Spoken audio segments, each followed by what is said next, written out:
We'll be painting just the sky today using the colors red, yellow, and orange.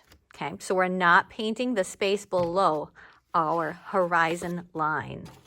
So when mixing colors, you want to lay your paintbrush on the side and use it to push colors almost like it's a snowplow. Okay, and you want to push over half of the color, okay, so that we have enough to paint with. So I'm going to lay this on its side, and I'm going to push over about half to the middle space between my red and my yellow. Now my paintbrush is dirty, and I don't want to make my yellow dirty.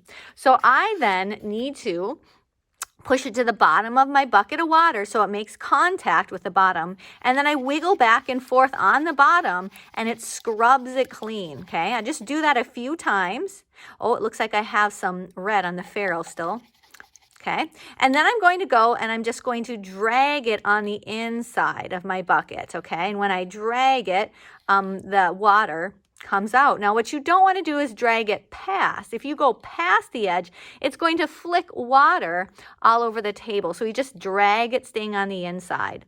Then I'm going to go back and I'm going to grab about half of the yellow. I'm going to lay it on its side and I'm going to drag the paint over to the middle. So there I go. Lay it on the side and I drag it over. Okay. And then I get to mix it up.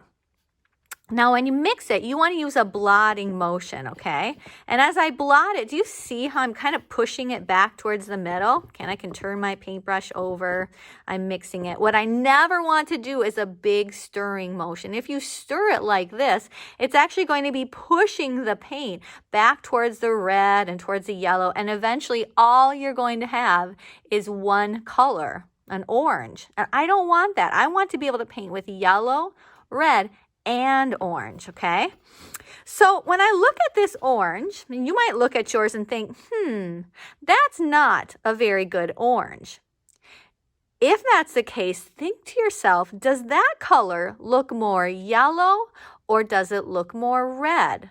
To me, it looks more red.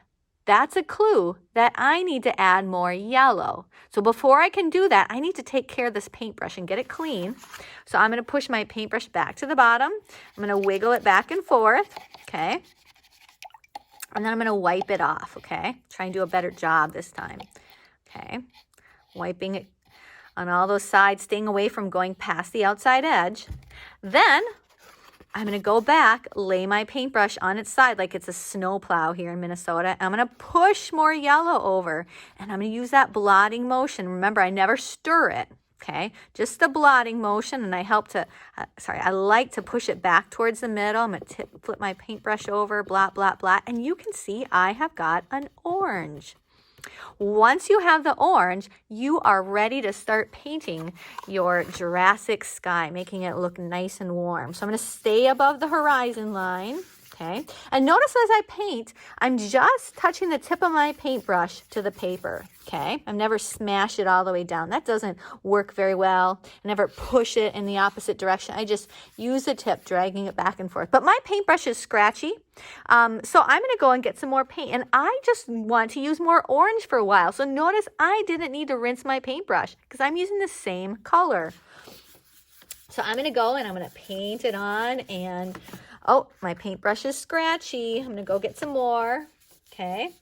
Paint it on, and I'd like to start using some yellows. So that's a clue now. I need to rinse my paintbrush. So again, I push it to the bottom, I wiggle it back and forth, okay, and I drag it along the edge, staying on the inside, okay, and then I'm going to pick up my paintbrush, just putting it on the tip of my brush, okay. I want to be careful not to get it on this ferrule, okay, metal part. And I'm going to rub it back and forth. And notice when I paint over a color that I've already painted on, those colors start to mix, and I like that.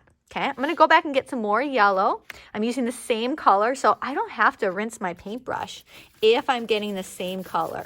Okay, so I'm going to paint it on top. I'm going to go back and get some more.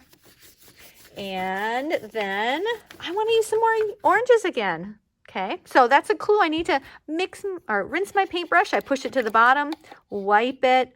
Oh, I can see a lot of dirty paint coming off. that was a clue that I needed to do a better job of rinsing it. So notice I picked up some orange. I just had it on the tip of my paintbrush. Okay, I'm going to rub that in there. Anyway, so today you are going to be painting your sky using the colors red, orange, and yellow, okay? But we're not going to be painting this below the horizon line. Make sure to paint all the way to the edge. That means you're probably going to get a little bit of paint on the table as you paint right up to the edge, and that's okay. Okay, I'm gonna put some more yellows on there. And I think it'd be fun to have a sun. So I'm gonna rinse my paintbrush, go back and get some more yellow, and I'm going to paint my sun on there. So my sun's going to be rising in this one. So I'm going to have you paint just the sky of yours, okay, using reds, oranges, and yellows. Have fun.